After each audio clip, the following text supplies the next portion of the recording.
রাধে কৃষ্ণ বন্ধুরা, কেমন আছেন আপনারা? আশা করি সবাই ভালো আছেন। আজকে আবার একটা নতুন ভিডিও নিয়ে হাজির হয়ে গেছি।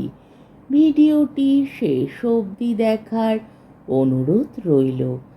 আজকের গল্প বঙ্কিমচন্দ্র চট্টোপাধ্যায়ের বিখ্যাত উপন্যাস দেবী চৌধুরানী। আজকে গল্পের ২৪ পর্ব। নিশি ব্রজেশ্বরকে সঙ্গে করিয়া দেবীর শয্যাগৃহে লইয়া গেল। ব্রজেশ্বর দেখিলেন শয়নঘর দরবার কামরার মতো অপূর্ব শয্যায় সজ্জিত। বেশিরভাগ একখানা সুবর্ণমণ্ডিত মুক্তার ঝালরযুক্ত ক্ষুদ্র পালঙ্ক আছে, কিন্তু ব্রজেশ্বরের সে সকল দিকে চক্ষু ছিল না। এত ঐশ্বর্যের অধিকারিণী পতিতনাম্নীদেরকে দেখিবেন। দেখিলেন কামরার ভিতর অনাবৃত কাষ্ঠের উপর বসিয়া অর্ধাবগুণ্ঠনবতী একটি স্ত্রীলোক। নিশি ও সাগরে ব্রজেশ্বর যে চাঞ্চল্যময়তা দেখিয়াছিলেন, ইহাতে তাহার কিছুই নাই। এ স্থিরা, ধীরা, নিম্নদৃষ্টি, লজ্জাবনত মুখী। নিশি ও সাগর, বিশেষত নিশি সর্বাঙ্গে রত্নালঙ্কার মণ্ডিতা, বহুমূল্য বসনে আবৃতা, কিন্তু ইহার তা কিছুই নাই। দেবী ব্রজেশ্বরের সঙ্গে সাক্ষাতের ভরসায় বহুমূল্য বস্ত্রালঙ্কারে ভূষিতা হইয়াছিলেন, ইহা আমরা পূর্বেই দেখিয়াছি। কিন্তু সাক্ষাতের সময় উপস্থিত হইলে দেবী সে সকলই ত্যাগ করিয়া সামান্য বস্ত্র পরিয়া, হাতে কেবল একখানি মাত্র সামান্য অলঙ্কার রাখিয়া ব্রজেশ্বরের প্রতীক্ষা করিতেছিলেন। প্রথমে নিশির বুদ্ধিতে দেবী ভ্রমে পড়িয়াছিলেন, শেষে বুঝিতে পারিয়া আপনা আপনি তিরস্কার করিয়াছিল। ছি ছি ছি, কি করিয়াছি! ঐশ্বর্যের ফাঁদ পাতিয়াছি, তাই এ বেশ পরিবর্তন। ব্রজেশ্বরকে পৌঁছাইয়া দিয়া নিশি চলিয়া গেল। ব্রজেশ্বর প্রবেশ করিলে দেবী গাত্রোত্থান করিয়া ব্রজেশ্বরকে প্রণাম করিল। দেখিয়া ব্রজেশ্বর আরো বিস্মিত হইল। কই, আর কেহ তো প্রণাম করে নাই। দেবী তখন ব্রজেশ্বরের সম্মুখে দাঁড়াইল। ব্রজেশ্বর দেখিল যথার্থ দেবী মূর্তি। এমন আর কখনো দেখিয়াছে কি? হ্যাঁ, ব্রজ আর একবার এমনই দেখিয়াছিল। সে আরও মধুর, কেননা দেবী মূর্তি তখন বালিকার মূর্তি। ব্রজেশ্বরের তখন প্রথম যৌবন। হায়, এ যদি সে হইত! এ মুখ দেখিয়া ব্রজেশ্বরের সে মুখ মনে পড়িল, কিন্তু দেখিলেন এ মুখ সে মুখ নহে। আর কি কিছুই এতে নাই?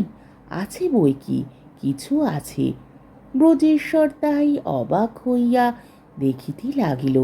সে তো অনেক দিন মরিয়া গিয়াছে, তবে মানুষে মানুষে কখনো কখনো এমন সাদৃশ্য থাকে যে একজনকে দেখিলে আর একজনকে মনে পড়ে।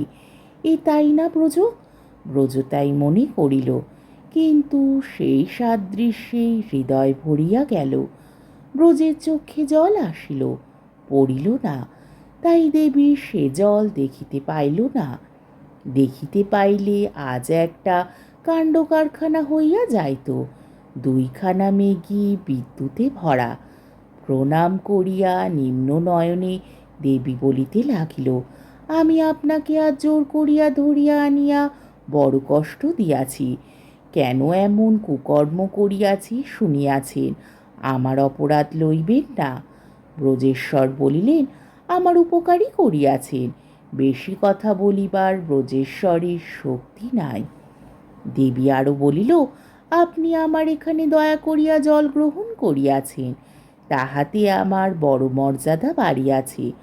আপনি কুলীন, আপনারও মর্যাদা রাখা আমার কর্তব্য। আপনি আমার কুটুম্ব, যাহা মর্যাদা স্বরূপ আমি আপনাকে দিতেছি তাহা গ্রহণ করুন। ব্রজ জিজ্ঞাসিল, স্ত্রীর মতো কোন ধন? আপনি তাই আমাকে দিয়াছেন, ইহার বেশি আর কি দিবেন? ও ব্রজেশ্বর, কি বলিলে! স্ত্রীর মতো ধন আর নাই, তবে বাপ বেটাই মিলিয়া প্রফুল্লকে তাড়াইয়া দিয়াছিলে কেন? পালঙ্কের পাশে একটা রূপার কলসি ছিল, তাহা টানিয়া বাহির করিয়া দেবী ব্রজেশ্বরের নিকটে রাখিল, বলিল ইহাই গ্রহণ করিতে হইবে।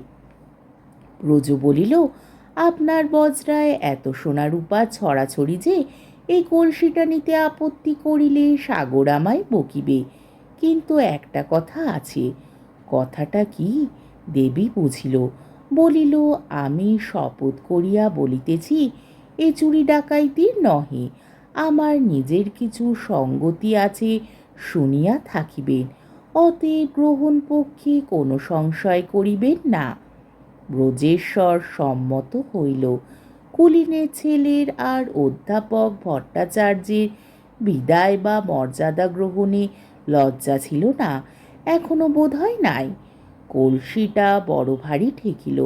ব্রজেশ্বর সহজে তুলিতে পারিলেন না। বলিলেন, এ কি, কলসিটা নিরেট নাকি? দেবী বলিল, টানিবার সময় উহার ভিতর শব্দ হইয়াছিল, নিরেট সম্ভবে না। ব্রজ বলিল, তাই তো, এতে কি আছে? কলসিতে ব্রজেশ্বর হাত পুড়িয়া তুলিল, মোহর। কলসি মোহরে পরিপূর্ণ। ব্রজ জিজ্ঞাসিল, এগুলো কিসে ঢালিয়া রাখিব? দেবী উত্তর করিল, ঢালিয়া রাখিবেন কেন? এগুলো সমস্তই আপনাকে দিয়াছি। ব্রজ কহিল, কি? দেবী বলিল, কেন? ব্রজ জিজ্ঞাসা করিল, কত মোহর আছে? দেবী উত্তর করিল, ৩৩০০। ব্রজ বলিল, ৩৩০০ মোহরে ৫০,০০০ টাকার উপর।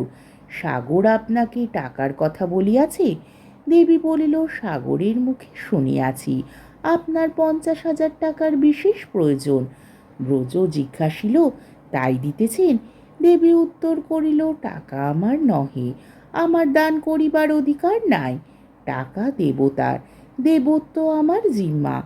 আমি আমার দেবত্ব সম্পত্তি হইতে আপনাকে এই টাকা কর্জ দিতেছি। ব্রজ বলিল, আমার এ টাকার নিতান্ত প্রয়োজন পড়িয়াছে। বোধ হয় চুরি ডাকাতি করিয়াও যদি আমি এ টাকা সংগ্রহ করি, তা হইলেও অধর্ম হয় না। কেননা এ টাকা নইলে আমার বাবার জাতের রক্ষা হয় না। আমি এ টাকা লইব, কিন্তু তবে পরিশোধ করিতে হইবে। দেবী বলিল, দেবতার সম্পত্তি, দেবতা পাইলেই হইল। আমার মৃত্যু সংবাদ শুনিলে পরে ওই টাকার আসল আর ১ মোহর সুদ দেবসেবায় ব্যয় করিবেন। ব্রজ বলিল, সে আমারই ব্যয় করা হইবে, সে আপনাকে ফাঁকি দেওয়া হইবে, আমি ইহাতে স্বীকৃত নহি। দেবী বলিল, আপনার যেরূপ ইচ্ছা সেই রূপে পরিশোধ করিবেন। ব্রজ বলিল, আমার টাকা জুটিলে আপনাকে পাঠাইয়া দিব। দেবী কহিল, আপনার লোক কেহ আমার কাছে আসিবে না, আসিতেও পারিবে না। ব্রজ বলিল, আমি নিজে টাকা লইয়া আসিব। দেবী কহিল, কোথায় আসিবেন? আমি এক স্থানে থাকি না। ব্রজ বলিল, যেখানে বলিয়া দিবেন। দেবী তখন বলিল, দিন ঠিক করিয়া বলিলে আমি স্থান ঠিক করিয়া বলিতে পারি। ব্রজ কহিল, আমি মাঘ ফাল্গুনে টাকা সংগ্রহ করিতে পারিব, কিন্তু একটু বেশি করিয়া সময় লওয়া ভালো। বৈশাখ মাসে টাকা দিব। দেবী বলিল, তবে বৈশাখ মাসে শুক্লা পক্ষের সপ্তমী রাত্রে এই ঘাটেই টাকা আনিবেন। সপ্তমী চন্দ্রাস্ত পর্যন্ত আমি এখানে থাকিব। সপ্তমী চন্দ্রাস্তের পর আসিলে আমার দেখা পাইবেন না। ব্রজেশ্বর স্বীকৃত হইলেন। তখন দেবী পরিচারিকাদিগকে আজ্ঞা দিলেন, মোহরের ঘড়া চিপে উঠাইয়া দিয়া আইসে। পরিচারিকারা ঘড়া চিপে লইয়া গেল। ব্রজেশ্বর দেবীকে আশীর্বাদ করিয়া ছিপে যাইতেছিলেন। তখন দেবী নিষেধ করিয়া বলিলেন, আর একটা কথা বাকি আছে। এ তো কর্জ দিলাম, মর্যাদা দিলাম কই? ব্রজ কহিল, কলসিটা মর্যাদা। দেবী বলিল, আপনার যোগ্য মর্যাদা নহে, যথাযথ মর্যাদা রাখিব। এই বলিয়া দেবী আপনার আঙুল হইতে একটি আংটি খুলিল। ব্রজেশ্বর তাহা গ্রহণ করিবার জন্য সহাস্য বদনে হাত পাতিলেন। দেবী হাতের উপর আংটি ফেলিয়া দিল না, ব্রজেশ্বরের হাতখানি ধরিল, আপনি আংটি পরাইয়া দিবে।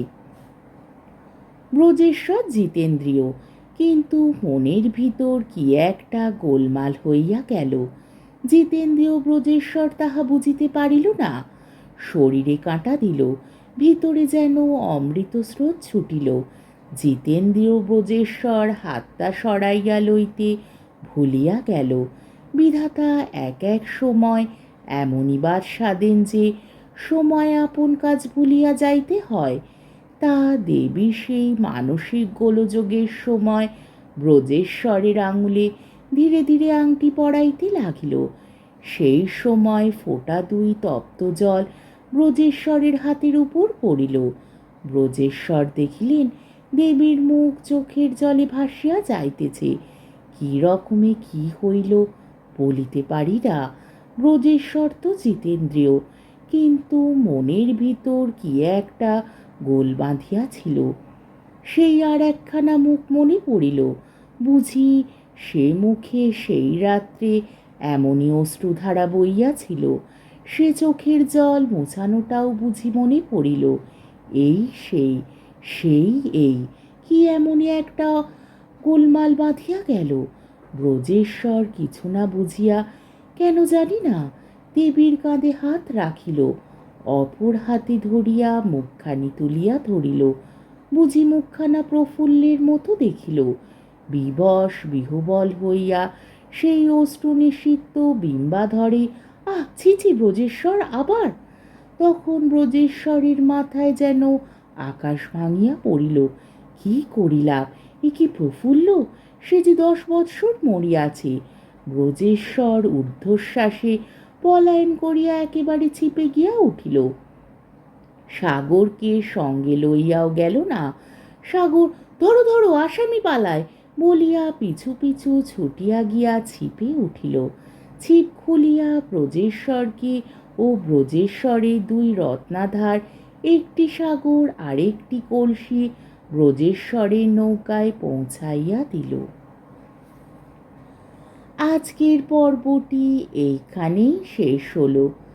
আমার ভিডিওটি যদি আপনাদের ভালো লেগে থাকে তাহলে আমাকে কমেন্টের মাধ্যমে আপনাদের মূল্যবান মতামত অবশ্যই জানাবেন এবং আমার ভিডিওটিকে লাইক ও শেয়ার করার ও আমার চ্যানেলটিকে সাবস্ক্রাইব করারও অনুরোধ রইল। তাহলে আজকের ভিডিওটা এই অবধি।